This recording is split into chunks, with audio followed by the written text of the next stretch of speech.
ఈ శివాలయంలో అర్చకుడు అన్నారు, నువ్వు కూడా వచ్చేసేయి మాతో అన్నారు. అంటే ఆయన అన్నాడు, నేను వెళ్ళిపోతే శివుడికి అన్నం ఎవరు పెడతారన్నాడు. ఇది భక్తి అంటే. అందరూ వదిలిపెట్టేశారు ఊరు, ఈయన వదిలిపెట్టేయచ్చు. కానీ ఈయన బతకడం కాదు, ఆ గుళ్ళో శివుడు బతకాలి. అందరినీ బతికించేవాడు అందరినీ ఊరి నుంచి పంపించేస్తున్నాడు, వాడికి దయలేనప్పుడు నేను ఎందుకు ఉండాలనాలి. ఆయన అలా అనలేదు, వాడికి నేను అన్నం పెట్టాలన్నాడు. ఇదే భక్తి అండి అని ఉండిపోయాడు. అందరూ వెళ్ళిపోయారు. ఈయన ఊరు మొత్తం మీద ఒక్కడే ఉండడం అంటే మీరు ఆలోచించండి ఎలా ఉంటుందో. ఇప్పుడు పక్కింటికి వెళ్ళి అడుగుదామంటే కూడా ఎవరు లేడు, మాట్లాడడానికి కూడా ఎవడో ఉండడు. ఎవరున్నారు? శివుడే ఉన్నాడు అంతే, నమ్ముకున్నవాడు. ఆయనకే చెప్తున్నాడు, అందరూ వెళ్ళిపోయారయ్యా, నేను ఒక్కడనే ఉన్నాను, నీకోసమే ఉన్నాను. నేను వెళ్ళిపోతే నీకు ఇంత ముద్దెట్టేవాడు లేడు, ఇంత ముద్దెడదామని ఉన్నాను.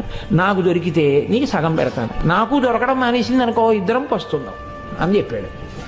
శివుడి మనసు కదిలిపోయింది ఈ భక్తికి. ఇదండి భక్తి అంటే.